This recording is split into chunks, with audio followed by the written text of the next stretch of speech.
उत्तर प्रदेश के ज़िला फ़िरोज़ाबाद में एक कस्बा है एटा। इस कस्बे में थाना भी है एटा। कस्बे से कुछ दूर एक गांव है नगला चूड़। सोनेलाल अपने परिवार के साथ इसी गांव में रहता था।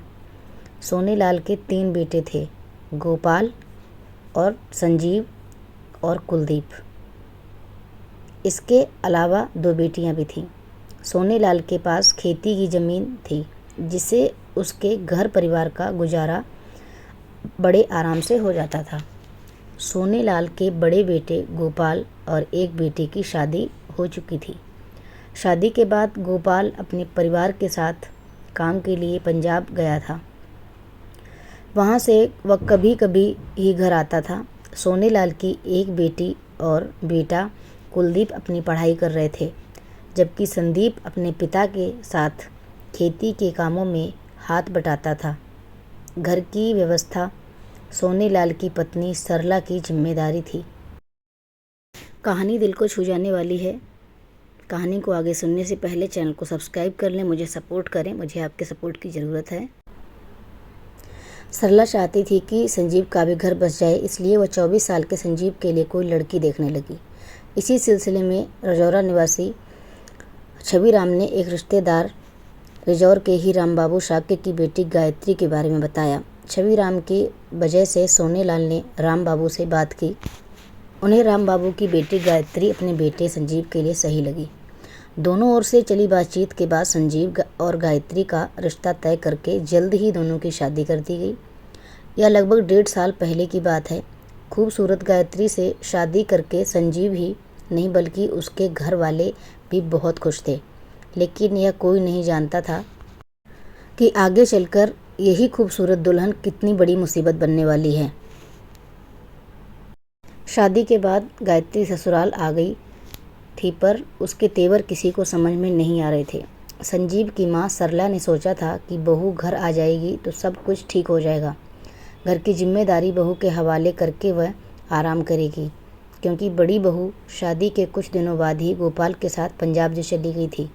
पर सरला का यह सपना अधूरा रहा, क्योंकि गायत्री पूरे दिन अपने कमरे में बैठी टीवी देखती रहती थी। टीवी से फुर्सत मिल जाती तो वह मोबाइल पर लग जाती। वह काफ़ी देर तक किसी से बातें करती रहती थी। कुछ दिन तक तो सरला ने गायत्री से कुछ नहीं कहा, लेकिन जब पग फेरे के लिए उसका भाई उसे टीटू लेने आया तो सरला ने टीटू से कहा, अपनी बहन को समझाओ वह ससुराल में रहने का सलीका सीखे। यह इस घर की बहू है, इसे यहाँ बहू की तरह ही रहना होगा। बहन की शिकायत सुनकर टीटू के माथे पर शिकन आ गई। उसने घूर कर गायत्री की तरफ देखा, लेकिन उसे कहा कुछ नहीं। टीटू के पिता बीमार थे, इसीलिए वह सब्जी की दुकान चलाता था। भाई के साथ गायत्री अपने मायके आ गई। घर पहुंचते ही टीटू ने अपनी माँ रामश्री से कहा, संभालो अपनी लाडली को, या हमें जीने नहीं देगी। गायत्री अपने कमरे में चली गई। इसके बाद रामश्री और टीटू देर तक बातें करते रहे। राम बाबू कुछ देर बाद घर आया तो उसे भी पता चल गया कि गायत्री के ससुराल वाले उससे खुश नहीं हैं। वह गुस्से में बोला, हमने तो सोचा था कि गायत्री शादी के बाद सुधर जाएगी, पर लगता है ये लड़की उन लोगों को भी जीने नहीं देगी। दरअसल शादी के पहले से ही राम बाबू के घर में तनाव था।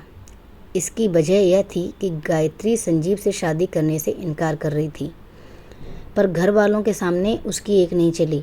राम बाबू और रामश्री इस बात को लेकर बहुत चिंतित थे कि कहीं गायत्री की वजह से वह लोग भी किसी नई मुसीबत में ना पड़ जाएं। रिजौर में ही राम बाबू के घर से कुछ दूरी पर किशनलाल का घर था। उसके बेटे रंजीत ने भी अपने घर वालों को परेशान कर रखा था।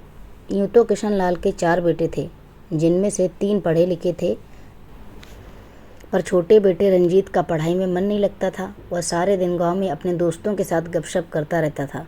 वह अपने पिता के खेती के काम में भी हाथ नहीं बटाता था। एक दिन अचानक रंजीत की नज़र गायत्री से टकराई और वह उसकी ओर खिंचता चला गया। वह उससे बात करने के लिए मौके की तलाश में था। एक दिन मोबाइल की दुकान पर उसे मौका मिल गया, जहां गायत्री अपना मोबाइल रिचार्ज कराने आई थी। उससे बात की शुरुआत करने का कोई बहाना चाहिए था, लिहाजा उसने गायत्री से कहा, गायत्री देखें तुम्हारा मोबाइल किस कंपनी का है। गायत्री ने उसके हाथ में मोबाइल दे दिया। रंजीत हाथ में मोबाइल लेकर देखते हुए बोला, यह मोबाइल तो तुम्हारी तरह स्मार्ट है। गायत्री ने उसे घूर कर देखा, फिर खिलखिलाकर हंसते हुए बोली, तुम भी काफ़ी स्मार्ट लगते हो। ये सुनकर रंजीत की हिम्मत और बढ़ गई। गायत्री वहाँ से चलने लगी तो रंजीत ने कहा, अगर आप बुरा ना मानो तो मैं बाइक से तुम्हारे घर छोड़ दूँ। गायत्री मुस्कुराई और उसकी बाइक पर बैठ गई। रंजीत बहुत खुश हुआ। पहली बार किसी लड़की ने उसकी दोस्ती कबूल की थी। रंजीत, वैसे तुम आजकल क्या कर रहे हो? गायत्री ने पूछा। इंटरमीडिएट पास करके घर पर ही मौज कर रहा हूँ। वैसे भी तुम्हें तो पता है कि घर में किसी चीज़ की कमी तो है नहीं। जब जिम्मेदारी आ जाएगी देखा जाएगा, रंजीत बोला। गायत्री, क्या तुम अपना मोबाइल नंबर दे सकती हो? हाँ हाँ, क्यों नहीं। तुम मुझे अपना मोबाइल नंबर बताओ, मैं मिस कॉल कर देती हूँ। गायत्री बिना किसी झिझक के बोली। बाइक चलाते चलाते रंजीत ने उसे अपना मोबाइल नंबर बता दिया। गायत्री ने तुरंत मिस कॉल कर दी। गायत्री ने अपने घर से कुछ पहले ही मोटरसाइकिल रुकवा ली और बाइक से उतरकर पैदल अपने घर चली गई, ताकि कोई घरवाला उसे बाइक पर बैठे ना देख ले। उसे उतारकर रंजीत भी मुस्कुराता हुआ अपने घर चला गया। अगले दिन रंजीत ने अपने मोबाइल पर किसी अनजान नंबर की घंटी सुनी। जैसे ही उसने हेलो कहा तो दूसरी तरफ से लड़की की आवाज़ सुनाई दी। वह बोला, कौन, किससे बात करनी है? ओह, हमने तो सोचा था कि तुम काफ़ी स्मार्ट हो, पर तुम तो जीरो निकले मिस्टर स्मार्ट। कहते हुए लड़की हंसने लगी। रंजीत समझ गया कि वह गायत्री है। रंजीत मन ही मन खुश हुआ।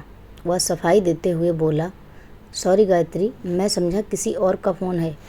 अब मैं तुम्हारा फ़ोन नंबर मोबाइल में सेव कर लूँगा। हाँ, समझदार दिखते हो। सुनो, आज मुझे 2 घंटे के बाद एटा जाना है, तो मुझे मोड़ पर मिलो। गायत्री ने ऐसा कहा। रंजीत निर्धारित समय से पहले वहाँ पहुँच गया। उसके कुछ देर बाद गायत्री भी आ गई। उस दिन से रंजीत और गायत्री के बीच नज़दीकियाँ बढ़ने लगी। दोनों ही लोगों की नज़रों से छिपकर मिलने लगे, लेकिन लाख छिपाने पर भी ऐसी बातें छिपती नहीं हैं। गांव के किसी आदमी ने गायत्री को रंजीत की बाइक पर बैठे देखा तो उसने राम बाबू से कहा। राम बाबू परेशान हो गया। आकर उसने गायत्री से पूछा कि उसने इस बात से इनकार कर दिया। राम बाबू ने सोचा कि शायद पड़ोसी को कोई गलतफहमी हुई होगी, लेकिन अब गायत्री सतर्क हो गई थी। उसका और रंजीत का प्यार परवान चढ़ने लगा था। अपनी मुलाकातों के दौरान प्रेमी युगल भविष्य के सपने बुनने लगे थे। हालांकि दोनों की जाति एक थी, पर रंजीत ना तो कोई काम धंधा करता था और ना ही उसकी छवि अच्छी थी। गायत्री अच्छी तरह से जानती थी कि घर वाले उसके इस रिश्ते को स्वीकार नहीं करेंगे। दूसरी ओर दोनों के इश्क की खबरें लोगों तक पहुंचने लगी थीं। लोग दोनों के बारे में खुसफुस करने लगे थे। कई लोगों ने राम बाबू से शिकायत की कि उसे अपनी बेटी पर कंट्रोल करना चाहिए। लोगों की बातें सुनकर वह परेशान हो गया था, जबकि गायत्री यह कहती कि लोगों को तो बातें बनाने की आदत होती है, फालतू में उसे बदनाम कर रहे हैं। लेकिन एक दिन गायत्री और रंजीत ने रात को मिलने का फैसला किया। गायत्री के घर के सभी लोग सो चुके थे। देर रात को रंजीत उसके यहाँ पहुँच गया। गायत्री बाहरी गेट खोलकर उसे अंदर ले आई, पर वह दिन उनकी मुलाकात के लिए ठीक नहीं रहा। उस रात गायत्री के भाई टीटू की तबीयत ठीक नहीं थी। वह टॉयलेट जाने को उठा तो देखा मेन गेट की कुंडी खुली हुई है। उसे कुछ शक हुआ तो उसने गायत्री के कमरे में झांक कर देखा। गायत्री वहाँ नहीं थी। वह टॉयलेट जाने के बजाय तेजी से गेट खोलकर बाहर आया। तभी कोई व्यक्ति छत से कूदकर भाग गया। टीटू भागकर अंदर आया तो देखा गायत्री कमरे में ही थी। तू कहाँ गई थी? टीटू ने उससे पूछा। मैं तो यहीं थी भैया। क्यों, क्या हुआ? आप कुछ परेशान दिख रहे हैं, गायत्री ने कहा। टीटू की समझ में नहीं आ रहा था कि सच क्या है। कुछ देर पहले गायत्री कमरे में नहीं थी। किसी के छत से कूदने की आवाज़ भी उसने सुनी थी, पर देखा किसी को नहीं था। क्या उसे भ्रम हुआ था? पर बाहरी दरवाजे की कुंडी भी खुली हुई थी। उसकी समझ में कुछ नहीं आ रहा था। वह वहाँ से चुपचाप चला गया। गुपचुप खेल खेला जाने लगा। गायत्री ने राहत की सांस ली। वह जानती थी कि अगर भाई ने रंजीत को देख लिया होता तो उसकी खैर नहीं थी। अगले दिन उसने रंजीत को फ़ोन पर सारी बात बताई और सतर्क रहने को कह दिया। इधर टीटू को लगने लगा था कि कुछ तो है जो वह देख नहीं पा रहा है, जबकि लोग देख रहे हैं। बहन पर उसका शक पक्का होने लगा था। अब वह गायत्री पर गहरी नज़र रखने लगा। गायत्री भी मन ही मन डर गई थी। इधर टीटू ने एक दिन माँ से कहा कि वह बहन को लेकर काफ़ी चिंतित है, अगर कोई ऊंच नीच हो गई तो कहीं के नहीं रहेंगे। लेकिन माँ ने कहा ऐसी कोई बात नहीं है, गायत्री ऐसी लड़की नहीं है। एक दिन टीटू ने खुद गायत्री को रंजीत के साथ देख लिया। वह उसके साथ बाइक पर थी। टीटू जब घर आया तो उसने देखा गायत्री घर पर ही थी। उसने उससे पूछा कि अभी कुछ देर पहले वह कहाँ थी। गायत्री ने कहा मैं तो अपनी सहेली के घर गई थी। टीटू को लगा कि वह झूठ बोल रही है, लिहाजा उसने उसकी पिटाई कर दी और कहा आइंदा अगर मैंने तुझे किसी के साथ देखा तो जान से मार दूंगा। माँ को भी लगने लगा कि गायत्री कुछ तो गड़बड़ कर रही है, जब देखो तब बाहर भागने की कोशिश करती है। इसलिए माँ ने भी उससे कहा आज से तेरा घर से बाहर जाना बंद, अब घर का काम सीख वरना ससुराल जाकर हमारी बेइज्जती कराएगी। मैं क्या कोई कैदी हूँ माँ जो मुझे बांध कर रखोगी, आखिर मैंने किया क्या है, गायत्री ने कहा। तो टीटू ने उसे कसकर तमाचा जड़ दिया। तू क्या समझती है हम अंधे हैं। गायत्री रोती हुई कमरे में चली गई और उसने मौका देखकर रंजीत को सारी बात बता दी। उसने कहा कि जल्दी कुछ सोचो वरना ये लोग हमें अलग कर देंगे। अगले दिन टीटू ने रंजीत को रास्ते में रोक कर कहा तू गायत्री का पीछा करना छोड़ दे वरना बुरा होगा। रंजीत ने टीटू को समझाने की कोशिश की कि उसे शायद कोई गलतफहमी हुई है। इधर रंजीत ने प्रेमिका से मिलने का एक उपाय खोजा। उसने केमिस्ट से नींद की गोलियां खरीदकर गायत्री को देते हुए कहा कि वह रात के खाने में कुछ गोलियां मिला दिया करे, फिर दोनों बेखौफ होकर मिला करेंगे। गायत्री ने अब रात का खाना बनाने की जिम्मेदारी ले ली। इसके बाद वह जब अपने प्रेमी से मिलने का प्रोग्राम बना लेती तो खाने में नींद गोलियां मिला देती। पूरा परिवार गोलियों के असर से गहरी नींद में सो जाता, लेकिन सुबह जब वे लोग उठते तो सबका सिर भारी होता। एक दिन गायत्री की माँ रामश्री की रात को नींद खुल गई। उस दिन माँ ने गायत्री और रंजीत को रंगे हाथों पकड़ लिया। इस पर घर वालों ने गायत्री की पिटाई कर दी। इसके बाद गायत्री के लिए रिश्ते की तलाश होने लगी। आखिर उन्होंने गायत्री की शादी संजीव से करके ही राहत की सांस ली। हालांकि गायत्री ने इस शादी का विरोध किया था, लेकिन घर वालों ने उसकी एक नहीं सुनी थी। बेटी की शादी के बाद सब निश्चिंत हो गए थे, लेकिन शादी के बाद भी गायत्री के नाजायज संबंध रंजीत से बने रहे। एक दिन रंजीत उसकी ससुराल भी पहुंच गया। गायत्री ने उसे अपना दूर का रिश्तेदार बताया। ससुराल वालों ने भी मान लिया, लेकिन बाद में दूर के इस रिश्तेदार का कुछ ज़्यादा ही आना जाना होने लगा तो ससुराल वालों ने आपत्ति जताई। गायत्री नहीं चाहती थी कि यह बात मायके वालों तक जाए। उसने अब अपना पुराना फॉर्मूला अपनाया। वह ससुरालियों को भी रात के खाने में नींद की गोलियां देने लगी। इस तरह वह ससुराल में भी बेखौफ इश्क लड़ाती रही। गायत्री यह जानती थी कि ऐसा हमेशा नहीं चल सकता। अब संजीव को भी उस पर शक होने लगा था। उसने साफ शब्दों में कहा कि अगर अब कभी उसने रंजीत को घर में देखा तो बुरा होगा। गायत्री पर ससुराल में भी लगाम लगनी शुरू हो गई तो वह परेशान हो उठी। उसे अपना पति ही दुश्मन लगने लगा। एक दिन गायत्री ने तय किया कि संजीव से छुटकारा पाने के बाद ही वह प्रेमी से बेखौफ मिल सकती है। इस बारे में उसे रंजीत से बात की। दोनों ने तय किया कि संजीव को ठिकाने लगाकर वे कहीं दूर जाकर दुनिया बसा लेंगे। गायत्री की शादी के 1.5 साल बाद भी बच्चा नहीं हुआ था। गायत्री ने एक दिन अपनी सास से कहा कि एटा में एक अच्छा डॉक्टर है, उसके इलाज से कई औरतों को बच्चा हुआ है। गायत्री ने सास से अपना इलाज उसी डॉक्टर से कराने की बात कही। सास ने सोचा कि अगर बच्चा हो गया तो गायत्री का मन भी घर में रमने लगेगा। उसने एटा के डॉक्टर से इलाज कराने की इजाज़त दे दी। गायत्री को कोई इलाज वगैरह नहीं कराना था, बल्कि यह उसका पति को ठिकाने लगाने का एक षड्यंत्र था। अब गायत्री का खुरापाती दिमाग काम करने लगा। उसने पति के नाम मौत का वारंट जारी कर दिया। मौत की इस दस्तक से पूरा परिवार बेखबर था। पूरे घटनाक्रम की कहानी मोबाइल पर तय हो गई थी। अपने इस काम में रंजीत ने रिजौर के ही रहने वाले अपने दोस्त राजेश उर्फ पप्पू को भी मिला लिया। 13 मई को गायत्री अपने पति संजीव के साथ बाइक से एटा के लिए निकली। उसने प्रेमी रंजीत को अपने एटा जाने की सूचना दे दी। रंजीत अपने दोस्त राजेश के साथ रिजौरा से एटा पहुंच गया। इसके बाद ना तो बहू और ना ही बेटा घर वापस लौटे। शाम तक जब दोनों घर नहीं लौटे तो पूरा परिवार चिंतित हो गया। उन्होंने एक एटा के इसके बाद ना तो बहू और ना ही बेटा घर वापस लौटे।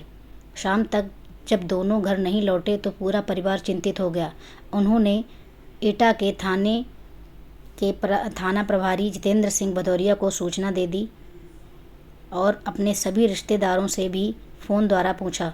उन्होंने गायत्री के घर वालों को भी बता दिया था। संजीव के घर वाले समझ गए कि ज़रूर इस हत्या में गायत्री का हाथ है। उन्होंने रिजर्व थाना प्रभारी को सारी बात बता दी। गायत्री का भाई और पिता भी रिजौर आ गए थे।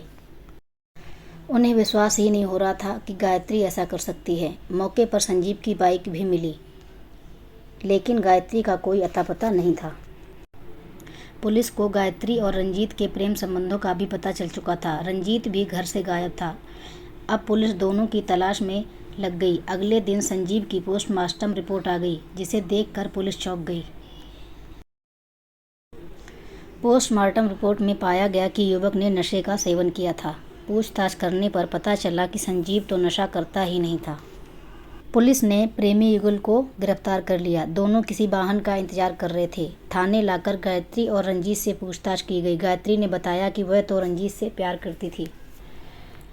उसे जबरन प्रेमी से दूर कर संजीव के गले बांध दिया गया, इसलिए उसने उससे छुटकारा पाने का निश्चय किया। उसने बताया कि उसने रंजीत से पूर्व में शादी कर ली थी, लेकिन पुलिस को वह शादी की कोई निशानी या साक्ष्य नहीं दे पाई। रंजीत ने भी अपना गुनाह कबूल करते हुए कहा कि पिछले 2-3 सालों से वह और गायत्री एक दूसरे से प्यार करते थे और शादी भी करना चाहते थे, लेकिन गायत्री के घर वाले इसके लिए राजी नहीं हुए। उस दिन जब गायत्री अपने पति के साथ एटा पहुंची तो रास्ते में उसने बाइक रुकवाई। मौका पाकर वह बोतल में भरे पानी में नींद की गोलियां मिला चुकी थी। वही पानी उसने अपने पति संजीव को पीने को दिया। जिस जगह पर बैठकर उसने पानी पिया था, कुछ ही देर में वो वहीं पर बेहोश हो गया। तभी रंजीत अपने दोस्त के साथ वहां पहुंच गया। राजेश ने संजीव की बाइक संभाली और वह और गायत्री बेहोश हो चुके संजीव को ऑटो में डालकर कुरीला गांव के पास दौलतपुर मोड़ पर ले आए। ऑटो वाले को पैसे देकर उन्होंने वापस भेज दिया। तभी राजेश भी वहां आ गया। फिर वे लोग संजीव को जैन फार्म हाउस के खेतों में ले आए, जहां गायत्री ने खुद चाकू से अपने पति का गला रेत दिया। इसके बाद राजेश अपने घर चला गया और वहां दोनों एटा घूमते रहे। दोनों दिल्ली भाग जाना चाहते थे, पर पैसों का इंतजाम करना था। इससे पहले कि वे एटा छोड़ पाते, पुलिस के हत्थे चढ़ गए। गायत्री के मायके वालों को जब पता चला कि उनकी बेटी ने खुद अपना सुहाग मिटा डाला, तो वे हैरान रह गए। उन्होंने कहा कि अब गायत्री से उनका कोई संबंध नहीं है, उसे उसकी करनी की सज़ा मिलनी ही चाहिए। संजीव के घरवाले दुखी हैं। उन्होंने तो सोचा तक नहीं था कि वह अपने सीधे साधे बेटे को खो देंगे। पुलिस ने संविधान की धारा 302, 120 बी के तहत तीनों को गिरफ्तार कर न्यायालय में पेश किया, जहां से उन्हें जेल भेज दिया गया। कथा लिखे जाने तक उनकी जमानत नहीं हुई थी। आज की कहानी आपको कैसी लगी? अच्छी लगी तो लाइक करें, शेयर करें, अपनी राय कमेंट बॉक्स में ज़रूर बताएं और बताएं कि इस कहानी का पहलू, इस कहानी का मोड़ कुछ और हो सकता था। क्या हो सकता था, ज़रूर बताएं। Thank you so much for watching and listening this video. Bye bye, take care. फिर मिलेंगे एक अच्छी सी कहानी के साथ एक नई वीडियो में।